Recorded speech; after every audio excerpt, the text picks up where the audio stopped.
Okay, holding on back there, William.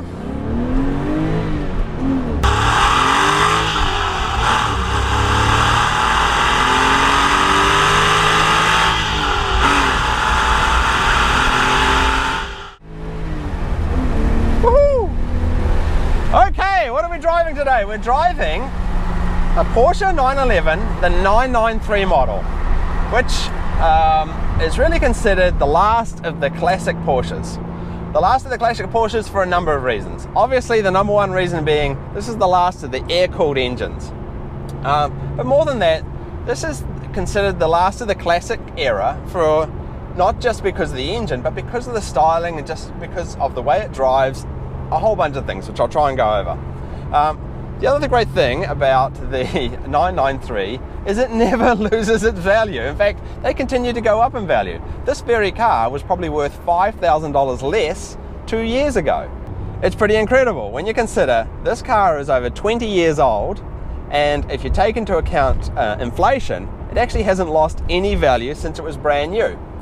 More than that, if you have a rarer model, say a turbo or a Targa or so forth, or you have a very, very low mileage, perfect condition 993, they are worth so much money. In fact, this model here, this base model Carrera, if you find one with less than 10,000 miles on it, in perfect condition, it'll be worth over $100,000. They're quite an investment. And sure, there's always cars out there that are limited runs or special in some way, but this is true of the entire range of the 911, the 993, 911. They all gain value constantly.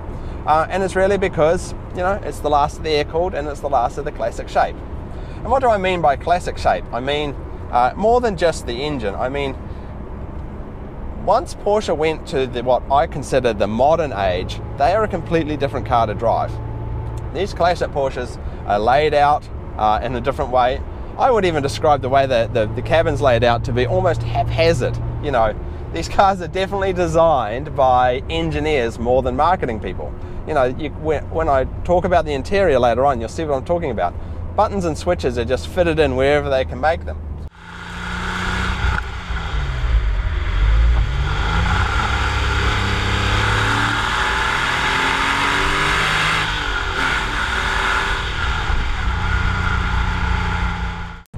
So what makes it a unique driving experience is that it's not exactly an easy car to drive. I mean, it's perfectly drivable, but it's not something you just jump into and be used to just like that. And it's certainly not like other cars from the 1990s. It retains a lot of its classic 911 ergonomics. And what I mean by that is like the pedals are very close together and they're sort of offset to the right. And the clutch is kind of heavy, and the brakes you kind of need to stand on. So it's not a car that you just jump into and feel at home with, but it's a car you jump into and it's a different experience, and that's what's great about it. You know, we can drive, you know, you can drive brand new cars all day long and they're so easy. It's a little bit more fun to have a challenge, and that's really what driving a Carrera is all about. And of course you get all the unique fun of, you know, the way 911s handle.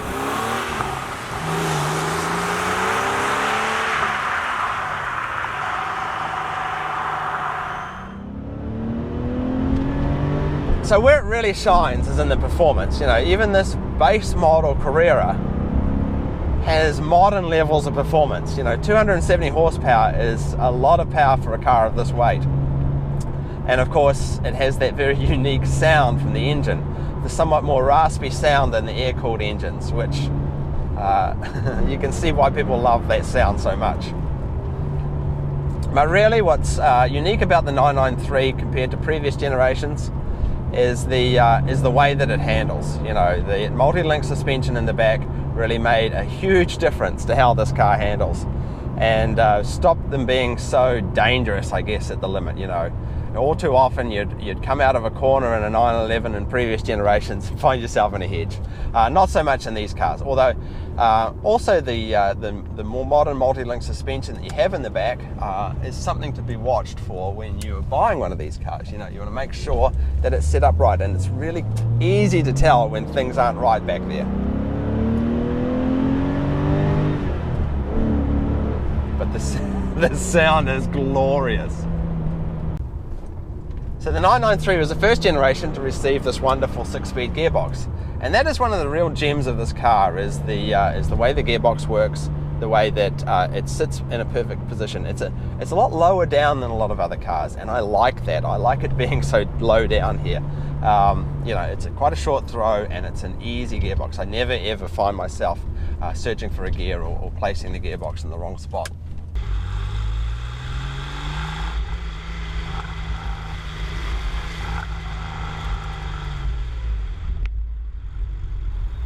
Okay, so we're going to stop here and have a quick look around the outside, and it's almost not worth speaking about. It's just such a gorgeous shape.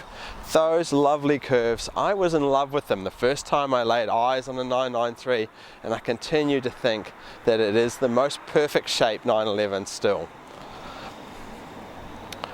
Some of the interesting features, the 16-inch wheels. Yes, 16-inch wheels were still commonplace on cars in the 1990s.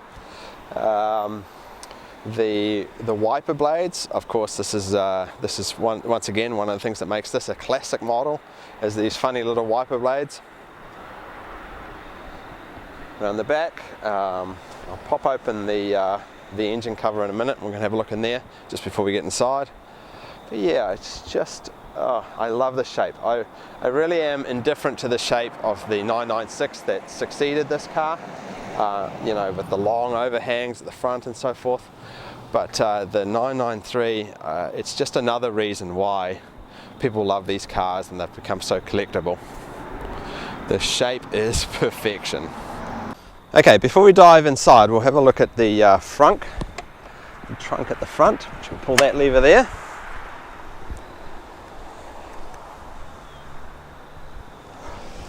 And up under here. So unlike modern 911s where the frunk is long and deep, these older generations are wide and shallow like this, but still enough to get your groceries in. And we'll have a quick glance at the engine while we're here as well. Engine compartment is this little lever here. And unlike modern 911s, you can actually see the engine. Here it is. If you look carefully down there, you can see the dual distributors, double spark plugs. But yeah, this is the air-cooled engine. Pretty cool. Onto the interior. Actually, one more thing on the exterior. This little random knob here is the fuel cap up the front, of course, and washer fluid. Okay, onto the inside.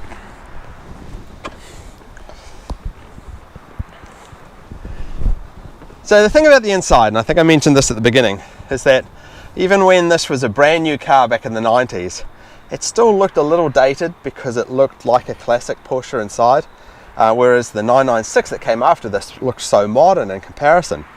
And what I feel, you know, that's what's great about the 993, is that it's so classic inside, and it's great these days. I wonder, you know, when I sat in a 993 back in the 90s, I actually thought, you know, they could have made this a bit more modern, but now, of course, it's part of the charm of the car.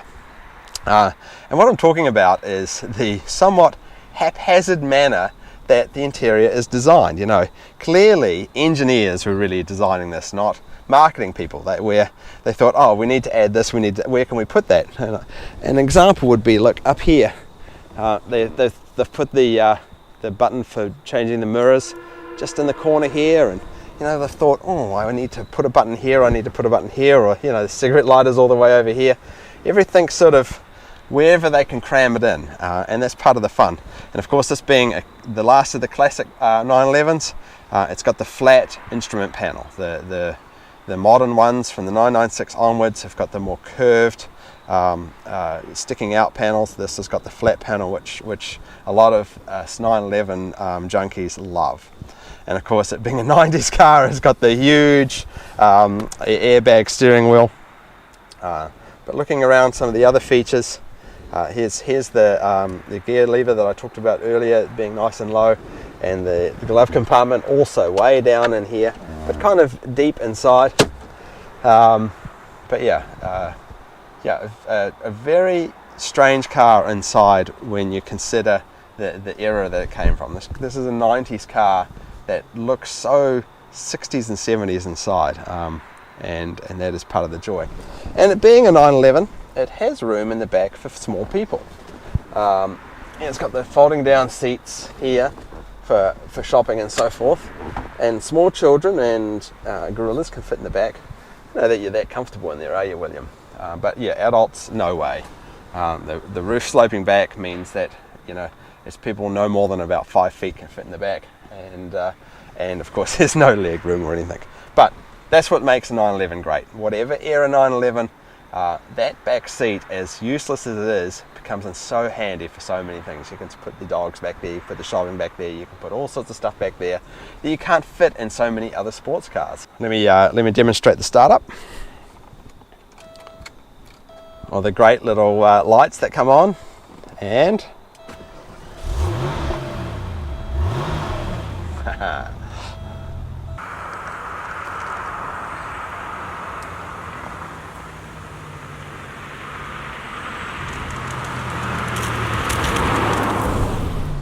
so the 993, what a unique mix of classic 911 and modern Porsche performance. I'm blown away. All in a package that continues to gain value. I can see why people love these things. Anyway, thanks for watching, everyone. William and I will be back with another car review next week, and I'll see you then. Bye then.